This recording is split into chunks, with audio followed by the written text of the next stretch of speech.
కుంకుమ పువ్వు వాడచ్చా ప్రెగ్నెన్సీలో లేదా, వాడితే ఏ టైంలో తీసుకోవాలి? కుంకుమ పువ్వు అనేది వాడచ్చండి, కానీ ఫస్ట్ ట్రైమిస్టర్లో కాదు, అంటే ఫస్ట్ 3 monthsలో కాదు, 4th month తర్వాత తీసుకోవచ్చండి. నెక్స్ట్ ఎంత తీసుకోవాలి? కొన్ని స్టాండ్స్ అండి, అవి చిన్న స్టాండ్స్ లాగా ఉంటాయి కాబట్టి విత్ ఫ్యూ స్టాండ్స్ మిల్క్లో కలుపుకొని తీసుకోవచ్చు. ఏ టైంలో తీసుకోవాలి అని అడుగుతూ ఉంటారు. మార్నింగ్ కానీ ఈవినింగ్ కానీ ఎప్పుడైనా తీసుకోవచ్చండి. ఈవినింగ్ తీసుకుంటే కొంచెం గుడ్ క్వాలిటీ స్లీప్ అది కూడా ప్రమోట్ చేస్తుంది. కుంకుమ పువ్వు వల్ల ఉపయోగాలు ఏంటి అని కూడా అడుగుతూ ఉంటారు. కుంకుమ పువ్వు వల్ల ఉపయోగాలు అంటే it has good amount of antioxidants, కొంచెం వెజల్ వాల్ రిలాక్సేషన్ అది ఉంటుంది, హై బ్లడ్ ప్రెషర్స్ రాకుండా ఉండడానికి కొత్తగా హెల్ప్ చేస్తూ ఉంటుంది. కుంకుమ పువ్వు వాడడం వల్ల బేబీస్ చాలా ఫేర్గా పుడతారా?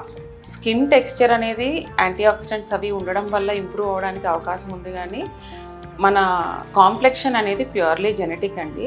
దానివల్ల మనకి ఒకటేసారి ఏదో చాలా ఫేర్ బేబీస్ పుడతారు అనుకోవడం అనేది అపోహనే. స్కిన్ టెక్స్చర్ ఎస్, డెఫినెట్గా ఎంతో కొంత మనకి ఇంప్రూవ్మెంట్ అయితే ఉంటుంది.